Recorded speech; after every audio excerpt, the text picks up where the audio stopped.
네, 9주차 1교시 강의를 시작하도록 하겠습니다.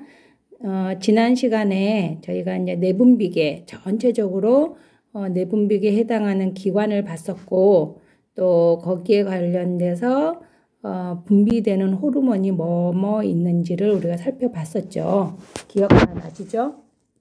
네, 그래서 이번 주에는 그 올건, 기관별로 분비되는 호르몬에 문제가 있을 때 발생되는 질환을 중심으로 강의를 하려고 합니다.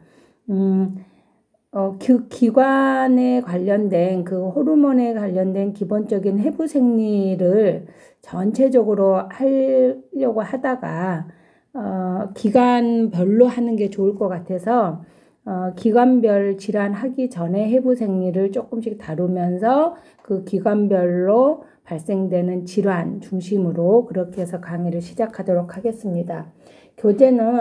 여러분 교재는 이제 한꺼번에 그 내분비계의 검사, 그 다음에 신체 사정 이런 부분들이 앞부분 1130페이지 27페이지부터 해서 해부생리 부분이 나와 있고요. 그 다음에 이제 실제적인 질환은 챕터 48에 1147페이지에 보시면 거기서부터 이제 질환별로 나와 있기는 합니다. 그래서 이제 저는 요 앞에 있는 그 해부생리 부분하고 뒤에 있는 질환하고를 같이 연계해서 올건에 따라서 기관에 따라서 공부를 하도록 그렇게 하겠습니다. 아셨죠? 이해가 되셨죠? 그래서 양쪽을 같이 보면서 여러분들이 공부를 해 주시길 바랍니다. 먼저 지난 시간에 얘기했듯이 제일 먼저 뇌하수체에서 호르몬이 분비된다 그랬죠. 그래서 시상하부에 자극을 받아서 뇌하수체 전엽하고 후엽에서 분비되는 호르몬들이 있다고 했습니다. 먼저 지난 시간에 했던 것처럼 뇌하수체에서 분비되는 호르몬의 성장 호르몬, 갑상선 자극 호르몬 TSH, 그 다음에 부신피질 자극 호르몬 ACTH, 그 다음에 성선 자극 호르몬, 멜라닌 자극 호르몬 프롤락틴이 이제 전엽에서 분비되고, 후엽에서는 옥시토신하고 항인 호르몬, 그죠? ADH가 분비된다고 했습니다. 그죠? 기억 다 나시죠? 이 호르몬 종류는 여러분이 분명히 알고 계셔야 된다고 제가 지난번에 말씀드렸습니다. 그래서 이 뇌하수체에서 뇌하수체는 누구의 또 저기를 받아요? 시상하부에 영향을 받는다 그랬죠. 시상하부에서 자극을 주면 뇌하수체에서 성장 호르몬, 갑상선 자극 호르몬, 부신피질 자극 호르몬, 성선 자극 호르몬, 멜라닌 자극 호르몬, 프롤락틴, 옥시토신, 항인 호르몬, 이 호르몬들을 분비한다고 이야기를 했습니다. 그렇죠? 네. 그래서 오늘은 이제 첫 번째 이 뇌하수체의 해부 생리는 어떻게 되고, 뇌하수체에서 문제가 생겼을 때 이 호르몬의 불균형이 생기면서 어떤 질환이 발생하는지를 공부해 보도록 하겠습니다. 자, 뇌하수체는 제일 먼저 위치 먼저 파악을 해볼게요. 뇌하수체는 어디가 있냐면 여러분들이 볼 수 있듯이 여기가 뇌예요. 나중에 신경계 가서 정확하게 볼 수 있겠지만 뇌를 보시면 여기가 시상이에요. 시상. 그래서 여기가 시상하부, 그 다음에 여기에 보면은 이렇게 볼록 튀어나온 부분 있죠. 여기가 뇌하수체예요. 그래서 여기에 뇌하수체가 분비되어 있고, 정확하게 더 자세히 보자 그러면 여기가 코고 여기가 입이에요. 그죠? 그리고 여기가 이제 전두동 여기 있고, 이제 접평동이죠. 접평동.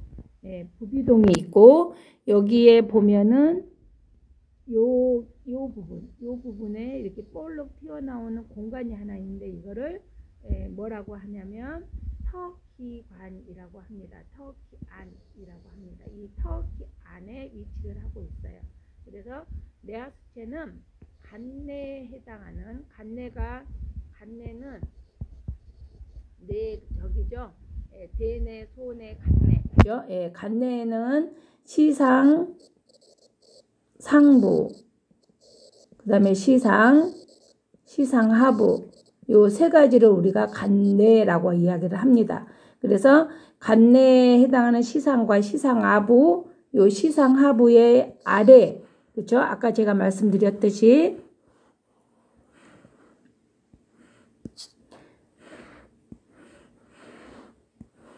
여기가 시상, 여기가 시상하부. 그 아래에 요 터키 안쪽 안에 위치하고 있는 게 뇌하수체입니다. 피추터리라고 하죠. 피추터리. 영어로도 꼭 알아두셔야 돼요. 피추터리 글랜드라고 합니다. 뇌하수체.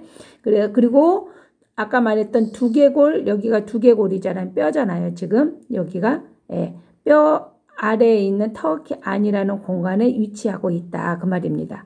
이해가 되시죠? 그래서 얘는 크게 보면은 여기에 모양을 보시면 이렇게 해서 앞에 하나, 이렇게 뒤에 하나 이렇게 해서 구분이 되어 있는데 앞에 있는 요 부분을 전엽, 요 뒤에 있는 요 부분을 후엽이라고 합니다. 그래서 아까 전엽에서 분비되는 ACTH, MSH, GH, TSH, 그 다음에 성선자로 고나도 DH, GNSH, 그 다음에 프로락틴, 그 다음에 옥시토신, 후엽에서 나는 옥시토신 ADH, 그죠? 요렇게 이제 이야기를 하는데, 이 성선 자극 호르몬은 전엽에서 분비되는 호르몬이라고도 하고 후엽에서 분비되는 호르몬이라고도 해요. 교제가 조금 달라요.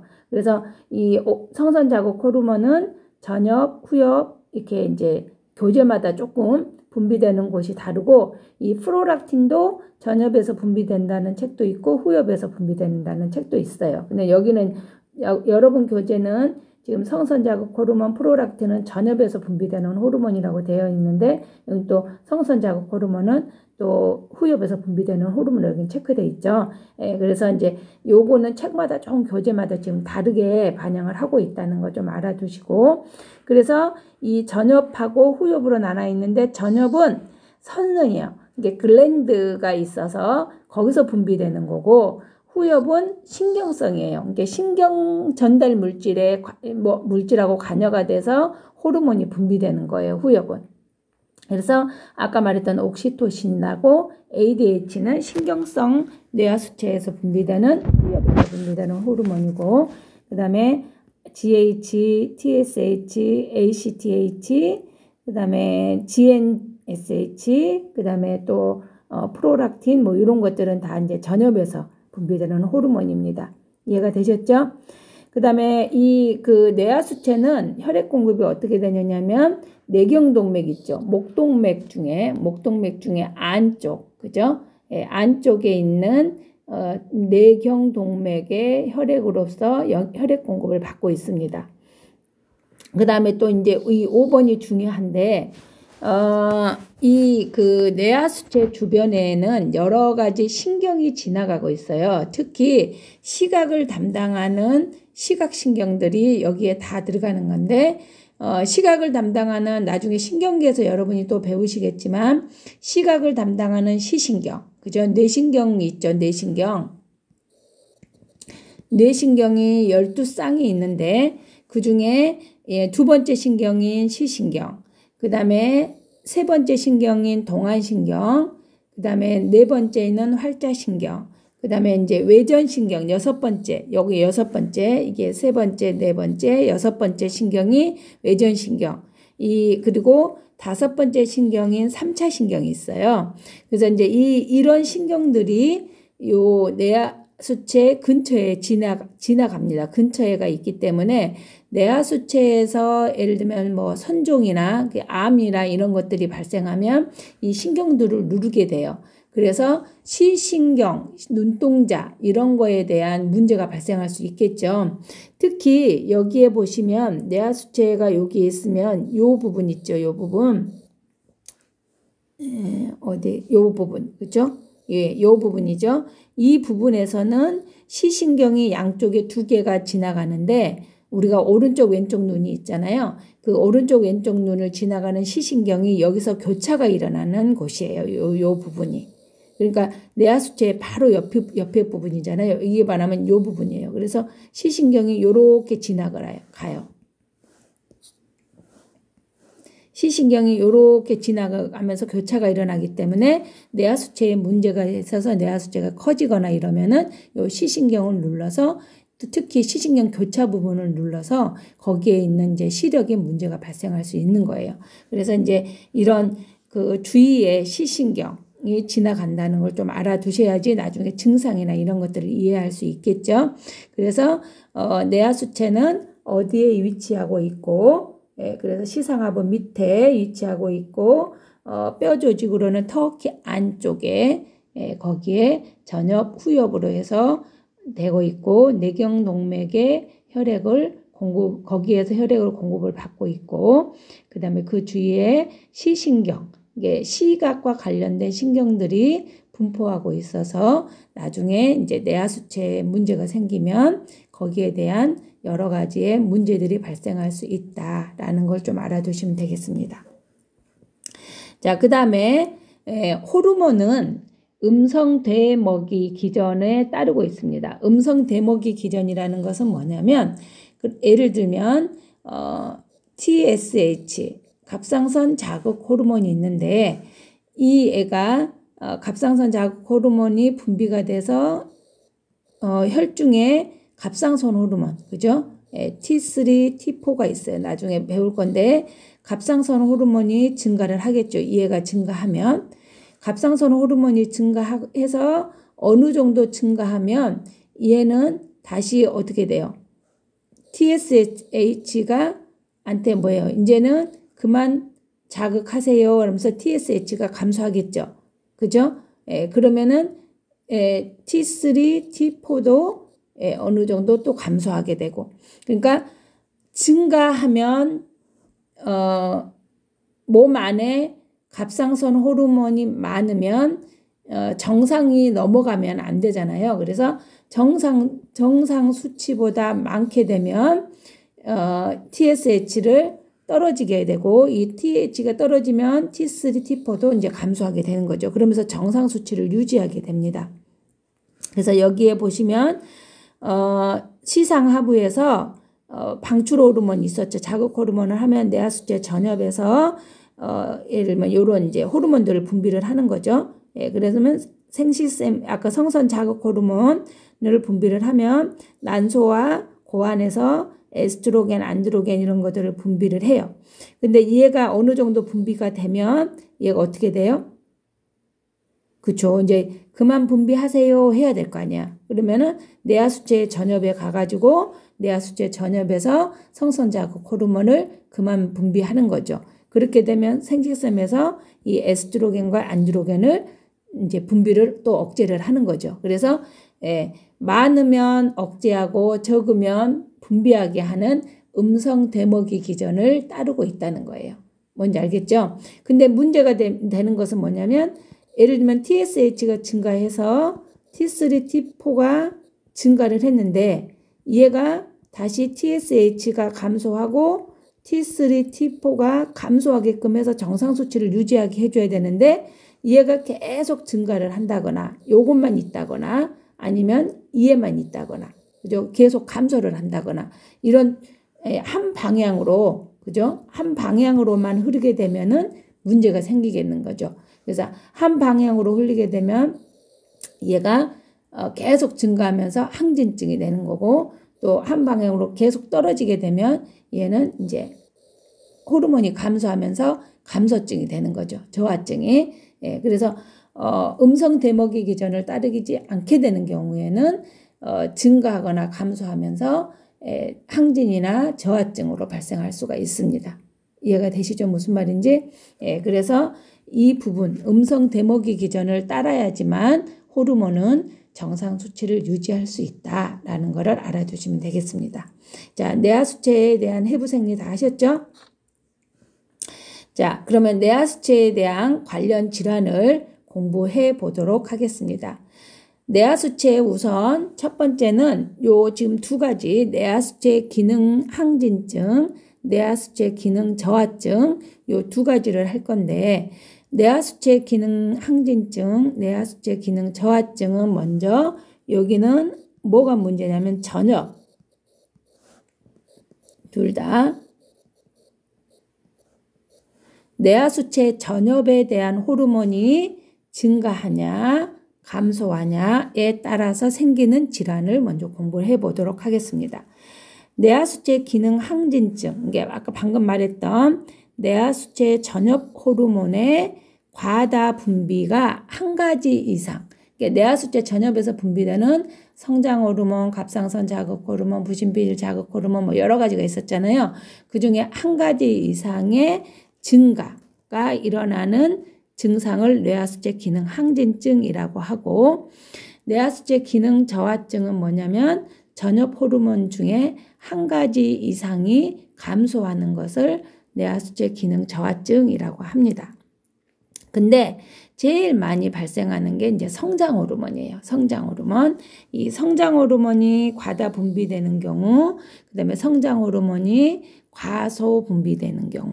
그죠? 요 두 가지에 관련돼서 먼저 공부를 해보도록 하겠습니다. 나머지 갑상선이나 부신피질, 뭐 성선 이거는 따로 올건이 따로 있어서 거기에 공부를 할 거예요. 그래서 뇌하수체 전엽 호르몬에서는 그 성장 호르몬이 증가했을 경우, 성장 호르몬이 감소했을 경우에 대한 질환을 가지고 있습니다. 먼저 뇌하수체 기능이 항진이 되는 경우는 원인은 뭐냐면은 기능이 증가하는 거죠. 기능이. 그죠? 기능이 증가하는 경우가 있는데 이 기능성 선종, 이게 선종이라는 것은 종양이죠. 뇌하수체 종양. 그죠? 가장 많은 원인은 뇌하수체 종양 때문에 발생을 합니다. 그래서 뇌하수체에 종양이 발생하면 기능성 선종이 발생을 했을 때는 기능성 선종이라는 것은 호르몬을 막 분비시킨다 그 말이에요. 그래서 종양이지만 뇌하수체에 호르몬, 전엽 호르몬을 막 과다 분비시키는 종양이 생겼을 때 성장 호르몬이 과다 분비되면서 발생되는 게 말단 비대증하고 거인증, 요 두 가지가 발생을 합니다. 말단 비대증하고 거인증. 시험에는 둘 다 나오기는 하지만 말단 비대증이 훨씬 더 많이 출제가 됩니다. 그러면 말단 비대증하고 거인증의 차이는 뭐냐? 이거 먼저 여러분이 아셔야 되겠죠? 거인증 먼저 할게요. 거인증은 어린이한테 발생하는 거예요. 그래서 골단이 융합하기 전에, 그죠? 어린이에게서 골단에 융합될 때까지 계속적으로 이제 성장 호르몬이 분비가 되는데, 이 성장 호르몬이 과다하게 분비가 돼가지고 머리 끝에서 발끝 모든 부분이 커지는 거예요. 그래서 성장 과다한 키, 그다음에 장기도 비대하고, 그러면서 이제 당뇨 고혈압이 생기고 심장 기능도 장애가 발생하는 이거를 우리가 거인증이라고 하고요. 말단 비대증은 뭐냐면 이거는 어린이가 아니라 성인이에요. 성인. 그래서 골단이 융합한 후에, 요건 아까 전이었잖아요. 거인증은. 이거는 골단이 융합한 후에 성인에서 말단이 성장 호르몬이 과다 분비가 되면서 말단 부위의 성장이 과다가 되는 거예요. 그걸 말단 비대증이라고 하는데, 그러니까 뼈나 연조직이 비유가 되면서 코가 커지고 입술이 커지고 그다음에 혀, 귀, 손, 발이 비대가 되는 거예요. 이거를 우리가 말단 비대증이라 하고, 특히 골 관절이 커지면서 관절통 일이 발생을 하고, 그 다음에 목소리가 조금 여자면 남성 톤의 목소리가 나와요. 그리고 여기도 심장이 비대되면서 심장 장애가 발생을 하면서 고혈압 이런 것들이 발생을 하고 있습니다. 그래서 여러분 교재에 보시면 페이지 1151페이지 봐보세요. 1151페이지 그림 48-5에 보면은 거기에 보면 말단 비대증 임상 증상이 나오죠. 그래서 손, 발이 커지고 코, 입술, 턱, 그죠? 이런 부분들이 커지고 심장도 커지고 이러면서 이제 고혈압 이런 거 생기고 특히 이제 뼈 이런 관절 부분이 커지면서 관절통, 그다음에 목소리가 남성 톤 이런 것들이 발생을 한다. 그래서 이런 증상이 나타날 수가 있습니다. 이해가 되셨죠? 예. 그다음에 치료 방법으로는 검사 방법으로는 그래서 CT나 MRI를 찍어보면 거기가 커져 있고 외부상으로도 봤을 때 이제 손발이 많이 커져 있고 키가 많이 큰 그런 경우가 나타날 수 있겠죠. 그다음에 이제 그래서 치료로는 뭐를 하냐면 이게 원인이 뭐라고요? 네, 맞아요. 뇌하수체에 선종이 종양이 생겼다고요. 그러면은 치료는 뭐 하겠어요? 그죠? 수술해야죠, 수술. 그래서 수술요법이 제일 먼저 들어갑니다. 그래서 뇌하수체의 종양을 제거하는 수술을 하게 되는데 제거하는 수술 방법이 저평동 뇌하수체 절제술, 경저평동 뇌하수체 절제술이라고 해서 여러분 교재에 1150페이지에도 나와 있고 요 그림을 보시면 여기가 저평동이잖아요. 그죠? 아까 저평동 바로 윗부분에 터키 안쪽에 요 뇌하수체가 있었잖아요. 그래서 요 코를 통해 가지고 입술 천장, 비강으로 접근을 해서 이렇게 들어가서 저평동, 그러니까 경저평동이라는 것은 저평동을 가로질러 가지고 요 뇌하수체의 터키 안 들어가 가지고 거기를 절제를 하는 겁니다. 그것이 경저평동 뇌하수체 절제술이고 그다음에 경두개 접근법은 이제 두 개를 열어서 그죠? 앞쪽 두 개를 열어 가지고 가는 거죠. 그러면 이거는 조금 많이 걸리겠죠. 치료 기간이. 그래서 가장 쉬운 게 요 경저평동 뇌하수체 절제술이어서 이해를 제일 많이 실시를 합니다. 그래서 요거는 시험 문제도 굉장히 많이 나오고 그러기 때문에 여러분들이 잘 알아두셔야 됩니다. 그다음에 약물치료법이나 방사선요법도 하기도 하지만 가장 많은 게 이제 사이즈를 줄이기 위해서 약물요법이나 방사선요법을 하기도 합니다. 하지만 제일 많이 쓰이는 건 수술요법. 그래서 그 중에서도 경저평동 뇌하수체 절제술을 제일 많이 하게 됩니다. 이해가 되시죠? 무슨 말인지? 자, 그다음에 기능 저하증 먼저 해볼게요. 그 간호 들어가기 전에. 자, 기능 저하증은 뭐냐면 뇌하수체의 호르몬 분비가 저하가 되는 거잖아요. 요거는 비기능성 손종이에요. 비기능성 손종. 그러니까 아까 기능 항진증은 손종, 그러니까 종양이지만 기능성 손종일 때는 항진증이 되는 거고 비기능성 손종일 때는 저하증이 됩니다. 그래서 호르몬을 분비하지 않는 손종인 거죠. 비기능성 손종은. 그래서 거대 손종입니다. 이게 종양이 굉장히 큰 손종. 이게 이제 비기능성 손종으로서 기능을 떨어뜨리면서 뇌하수체 호르몬, 전엽 호르몬의 성장 호르몬이 감소해서 분비가 되는 겁니다. 그래서 이것은 이 난쟁이증, 이제 키가 적은 거죠. 성장 호르몬이 분비가 안 되니까. 그래서 난쟁이증이 발생하는 것이 특색입니다. 그 다음에 또 하나는 아까 이야기를 했었죠. 뇌하수체 전엽 후엽이 이렇게 있으면 요 부분에 이렇게 해서 볼록 튀어나온 부분이 있었잖아요. 이 부분에 뭐가 된다고? 그죠? 시신경이 이 부분을 지나간다고. 근데 뇌하수체에 선종이 생기면서 이렇게 종양이 생긴 거예요.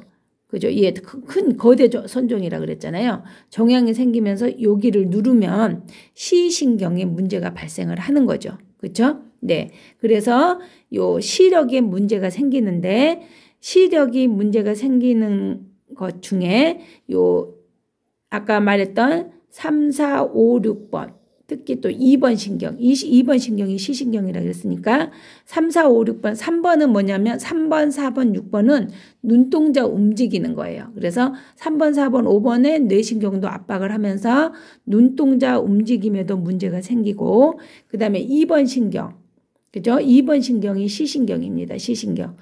시신경 2번 신경을 압박하면서 이제 시력이나 시야 이런 부분들도 문제가 발생을 할 수가 있습니다. 그래서 여기 그림을 보시면 여러분 교재에 1149페이지에 보시면 그림 48-2가 있는데 이 그림이 색깔이 잘못됐어요. 그래서 이거는 잘못 찍은 그림이 되고 이 그림으로 이해를 하시면 됩니다. 여기가 코가 있어요. 코. 그죠? 그러면 눈은 여기면 좌측, 여러분이 그대로 봤을 때 여기가 좌측, 여기가 우측이에요. 근데 눈은 한쪽 눈이 그 한쪽에 해당되는 모든 영역을 가져오는 게 아니라 얘가 빛이 통과돼서 망막이 이 빛을 받아들이는 거잖아요. 그런데 요 좌측 눈 한쪽 눈 보면은 요 반. 이게 이쪽에 있는 시야에 있는 것들은 이쪽에 있는 망막이 잡아들이고요. 예, 여기에 있는 이쪽에 있는 요거는 요쪽에 있는 망막이 받아들여요. 이해가 되시죠? 예, 그래서 결국 요 그림으로 보시면 여러분들이 이쪽 그 코를 중심으로 해서 이게 눈으로 봤을 때 왼쪽에 있는 요 녹색 부분 있죠? 요 부분 이게 한쪽 눈마다 좌우 다예요. 요 부분에 대해 해당되는 시야는 요 오른쪽에 있는 망막이 받아들이고 각각 눈의 요 왼쪽에 있는 시야는 요 오른쪽에 있는 망막이 받아들여요. 이해가 되시죠? 예, 그래서 녹색을 보시면 요 이제 오른쪽 시야, 그죠? 각각 눈에 대한 오른쪽 시야, 코를 중심으로 해서 여기가 코가 있다고 그랬어요. 요 시야를 받아들여서 왼쪽에 있는 망막이 받아들이고 얘도 왼쪽이 받아들여요. 그래서 얘가 들어가서 요거는 그대로 가요. 여기가 어느 게요? 좌쪽 내고 여기가 우내잖아요. 예, 요쪽 좌쪽에 있는 요 망막 어느 쪽 망막이에요? 왼쪽 망막. 그러니까 오른쪽 시야에 왼쪽 망막에 이것이 어디로 가요? 그죠? 왼쪽 뇌로 가는 거예요. 근데 우측에 있는 거는 어떻게 돼요? 오른쪽 시야가 왼쪽 망막을 받아들여서 이해가 돼가지고 요건 어떻게 해요? 그죠? 교차가 일어나서 어디로 가요? 예, 여기서는 우측 거, 요거는 좌측 거, 요거는 우측 거를 보면은 오른쪽 시야가 왼쪽 망막으로 가서 여기서는 뭐가 일어나요? 그죠? 교차가 일어나서 왼쪽 뇌로 가는 거예요. 이해가 되시죠? 무슨 말인지? 네, 그래서 이 좌측에 있는 거는 오른쪽 시야를 왼쪽 망막이 받아들여서 그대로 왼쪽 뇌로 가는데 우측 시야는 우측에 있는 시야, 오른쪽 시야를 왼쪽 망막이 받아들여서 얘가 어디에 교차가 일어나서 왼쪽 뇌로 가는 거예요. 이해가 되시죠? 그럼 반대로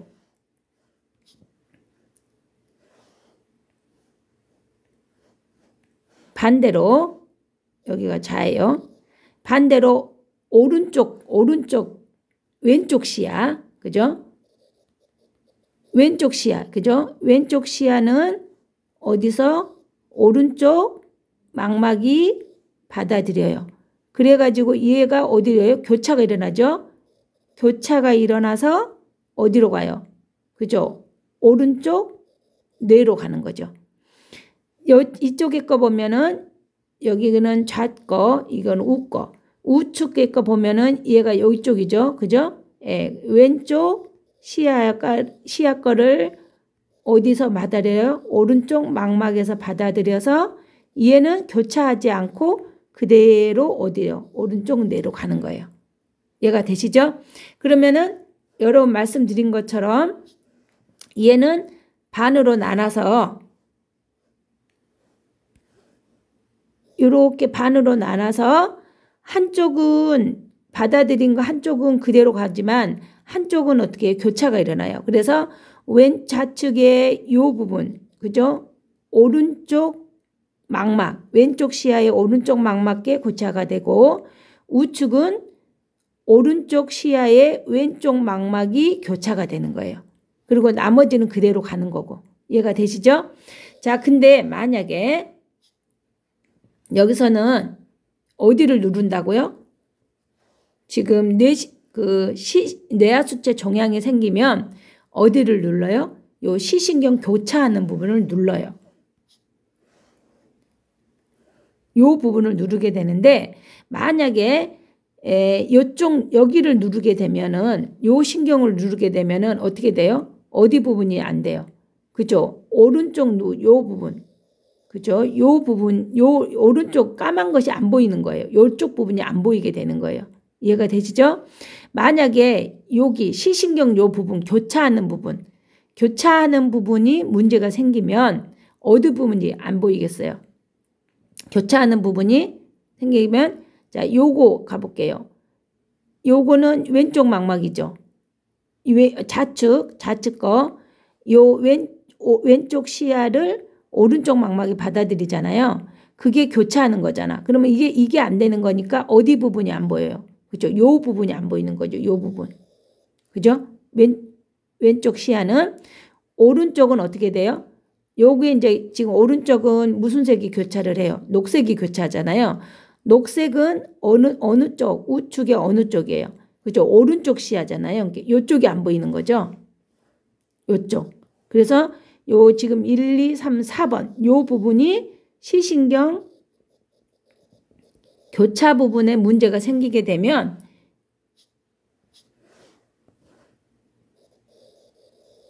요 부분, 그죠? 예. 요 부분에 문제가 생기는 겁니다. 시신경 교차 부분에.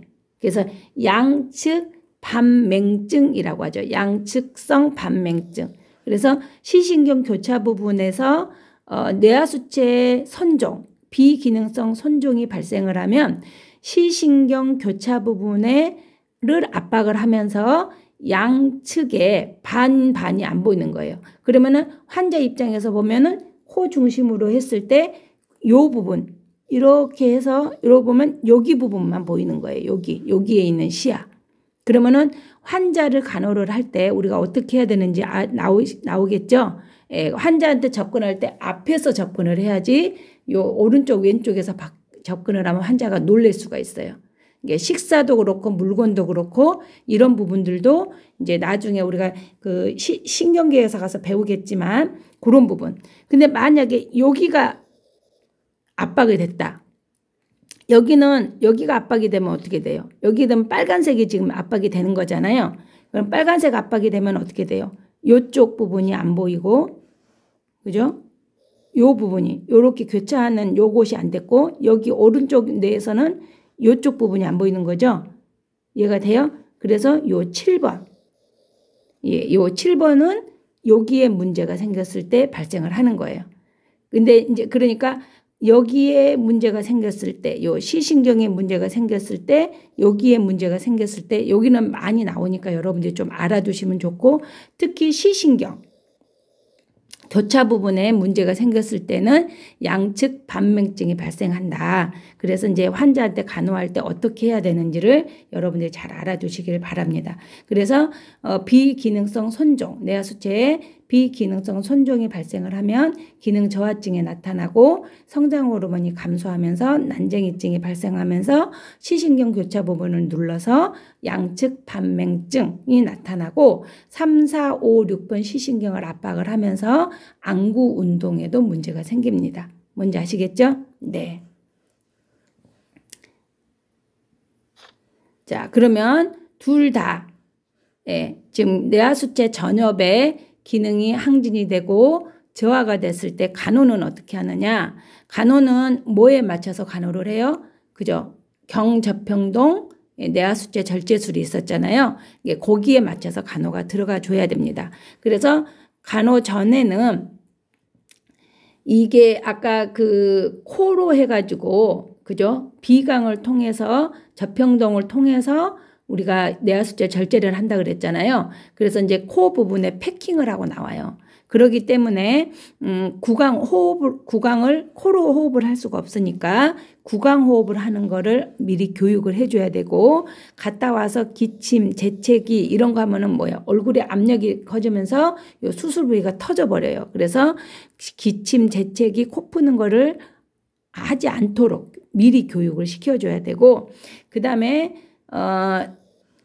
요거 중요한 게 뭐냐면, 내하수체 절제술을 들어가서 내하수체를 잘라내고 나와요. 그렇게 되면은 내하수체 전엽에서의 그 전엽이 잘려져서 절제를 하고 나오기 때문에 특히 콜티졸, 그래서 ACTH, 그죠? 부신피질 자극 호르몬이 분비가 안 되면서 콜티졸이 생성이 안 되면서 대사에 문제가 생길 수가 있어요. 그래서 콜티졸을 수술 전에 투여를 해서 부신피질 기능이 떨어지는 것을 예방을 해줘야 돼요.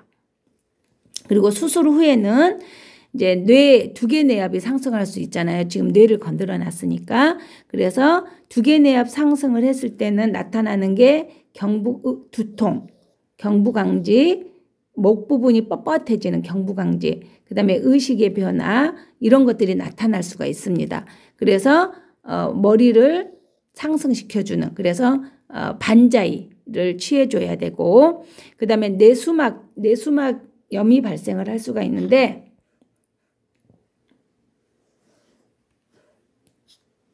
여기에 보시면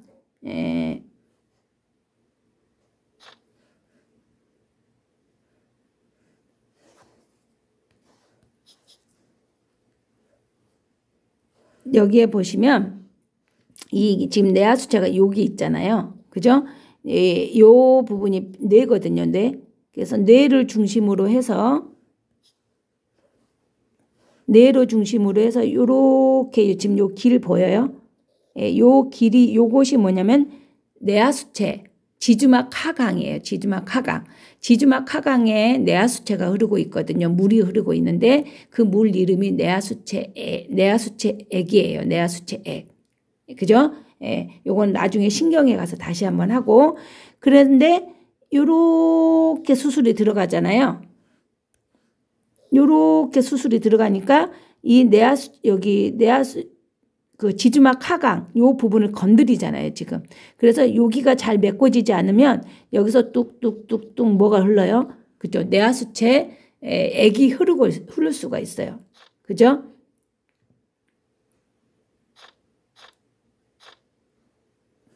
그래서 여기서 말하는 것이 뭐냐면 요 내하수체 수막염, 내하수체 역이 누출이 되고 거기에 염증이 생기면서 내수막염이 발생할 수가 있어요. 그래서 여기도 발열, 두통, 경부강직이 내수막염의 증후거든요. 그래서 요것들이 나타나는지를 관찰을 해서 바이탈을 측정을 해야 되고, 아까 방금 말했죠. 이렇게 해서 이렇게 있으면 여기가 뇌척수액, 지주막 하강이어서 뇌척수액이 흐를 수 있다고. 그래서 이렇게 흘러서 내려올 수가 있어요. 그래서 이게 코로 이렇게 콧물로에서 나올 수가 있고, 아니면 얘가 이쪽이 귀잖아요. 그죠? 귀로 이렇게 해서 흘러내릴 수가 있어요. 그래서 내하수체액이 귀나 코로 흐르는지, 아니면 이것이 꿀꺽꿀꺽 이제 물이 나오니까, 코로 나오니까 이거를 꿀꺽꿀꺽 해서 목 뒤로 넘어가는 현상이 있는지, 이런 것들을 살펴봐야 돼요. 그래서 출혈이 있거나 내하수체액이 누출이 있을 경우는 환자가 꿀꺽꿀꺽 뭔가 삼키거든요. 아무것도 안 줬는데. 그래서 꿀꺽꿀꺽 뭐가 삼키는지, 아니면 코로 콧물처럼 뭐가 나오는지, 이걸 살펴봐야 되는데, 환자가 콧물이 나올 수가 있고, 뇌척수액이 내수막, 그죠? 지주막 하강에서 뇌척수액이 있는데 이게 흐를 수가 있어요. 근데 이 콧물하고 뇌척수액이 두 개 구별이 돼야 될 거 아니에요. 이게 콧물인지, 이게 뇌척수액, 지주막 하강에서 흐르는 뇌척수액이 흐르는지를 보려면은, 콧물은 포도당이 없어요. 달지가 않아요. 근데 뇌척수액은 달아요. 그래서 이제 당 스틱 가지고 이렇게 대보면 색깔이 변하면 뇌척수액인 거죠. 그래서 이거를 구분하는 것은 이제 당 스틱으로 해서 우리가 구분을 합니다.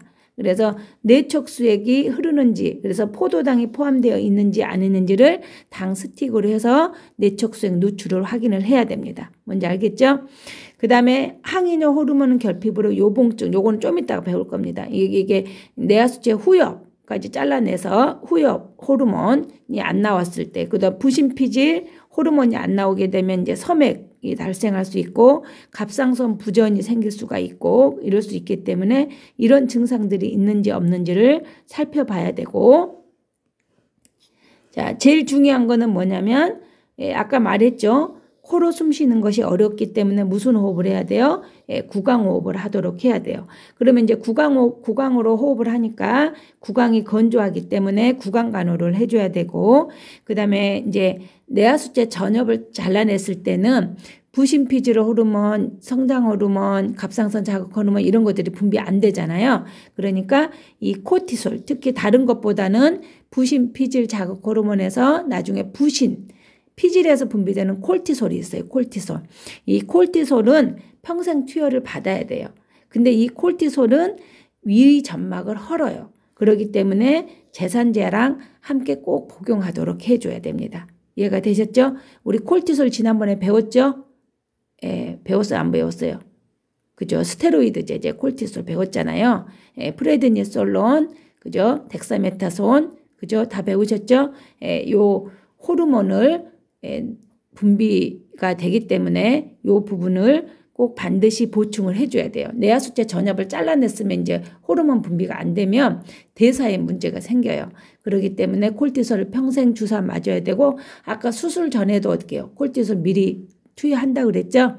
그래서 이 콜티솔을 꼭 해야 되고, 이 콜티솔은 스테로이드 제제이기 때문에 제산제랑 꼭 같이 복용을 해야 된다라는 겁니다. 이해가 되셨죠? 그래, 간호가 굉장히 중요합니다. 경저평동 간호가 중요하기 때문에 여러분들이 공부를 좀 잘 해 주시기를 바랍니다. 이해가 되셨나요? 네, 그래서 오늘 이 시간에는 내하수체의 해부 생리를 봤었고, 그 다음에 여기 내하수체 전엽에서 발생되는 질환, 그래서 기능이 항진했을 때 말단비대증, 거인증, 기능이 저하됐을 때 뭐가 나타난다고요? 외소증, 그죠? 이 발생을 합니다. 그래서 그거 난쟁이증, 외소증이 발생을 하는 거. 그래서 거기에 하는 수술은 경저평동 내하수체 절제술을 하고 거기에 대한 수술 전후 간호를 공부를 했습니다. 이해가 되셨죠? 그 다음에 내하수체 선종, 비기능성 선종일 때는 이제 통증의 문제도 생기지만 제일 중요한 게 시신경을 누르게 되면서 시신경 교차 부분에 양측 반맹증이 나타난다는 거, 안구 운동에 문제가 생긴다는 거, 이런 부분들도 꼭 알아두셔야 됩니다. 이해가 되셨나요? 그래서 아까 말씀드린 1147페이지의 그림, 그거는 잘못됐습니다. 그림 색깔이 잘못됐으니까 요 제가 설명한 걸로 좀 해주시고, 1150페이지 보시면 48-3 보면 경저평동 그 자세히 나와 있죠. 그리고 거기에 보면은 청록색, 그죠? 청록색이 내하수체, 내척수액이에요. 지주막 하강의 내척수액. 그래서 이제 아까 수술하고 나면은 내척수액 누출도 봐야 되고, 내척수염, 염증이 생겼는지도 봐야 되고, 그 다음에 그러게 되면서 두 개 내압이 상승되는지 이런 것들도 관찰을 해야 된다고 아까 말씀드렸습니다. 그리고 아까 말씀드렸던 그림 48-5, 그죠? 말단비대증 증상, 요거는 굉장히 수술에 시험에 출제가 되기 때문에 여러분들이 좀 잘 알아두시기를 바랍니다. 이해가 되셨죠? 무슨 말인지? 네. 그래서 여기까지 내하수체 전엽 기능에 문제가 생겼을 때 질환을 공부를 했습니다. 수고하셨습니다.